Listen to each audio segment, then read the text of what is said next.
কথা দিয়ে কথা রাখছে না ইসরায়েল। ফিলিস্তিনের গাজা উপত্যকায় শিশুদের পোলিও টিকা দিতে মানবিক কারণে যুদ্ধ বন্ধ রাখতে সম্মত হয় তেল আবিব। অথচ প্রতিনিয়তই প্রতিশ্রুতি ভঙ্গ করছে নেতানিয়াহু প্রশাসন। ১ সেপ্টেম্বর থেকে গাজা উপত্যকায় শিশুদের পোলিও টিকাদান কার্যক্রম শুরু হয়েছে। অনেক শিশু বাদ পড়ায় টিকা কর্মসূচির মেয়াদ আরও বাড়ানো হয়। এর মধ্যেই গাজা উপত্যকা জুড়ে নির্বিচারে হামলা চালাচ্ছে ইসরায়েলের সেনারা। শুক্রবার স্কুল, শরণার্থী শিবির সহ বেশ কিছু স্থাপনায় বিমান হামলা চালায় দখলদার বাহিনী। এতে নতুন করে প্রাণ হারিয়েছেন আরও অনেক ফিলিস্তিনি। সংবাদ মাধ্যম আল জাজিরা নতুন একটি পরিসংখ্যানে বলছে, গত বছর ৭ অক্টোবর হামাস ইসরায়েল সংঘাত শুরুর পর ফিলিস্তিনি নিহতের সংখ্যা ৪০,০০০ ছাড়িয়েছে। আহত হয়েছেন ৯৪,০০০-এর বেশি।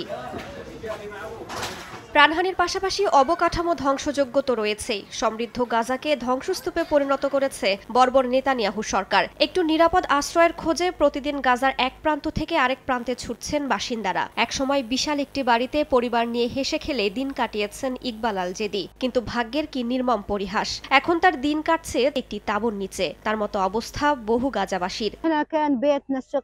আমাদের ১২০ বর্গমিটারের একটি বাড়ি ছিল, সবাই খুব আনন্দে ছিলাম। আর এখন ৪ মিটার বাই ৪ মিটারের একটি তাঁবুর নিচে আছি। সূর্যের তাপ আমাদের শেষ করে দিচ্ছে। যথেষ্ট হয়েছে, আর কত? সারাদিন আমাদের রোগে ভুগে খাবার ও পানির পেছনে ছুটতে হচ্ছে।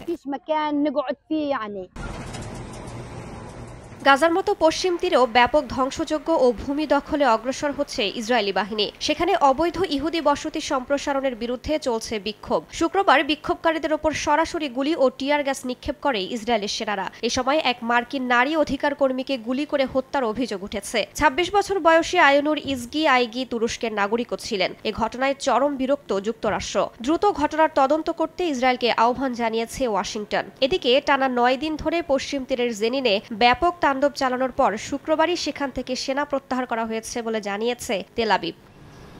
রাইসা জান্নাত, সময় সংবাদ।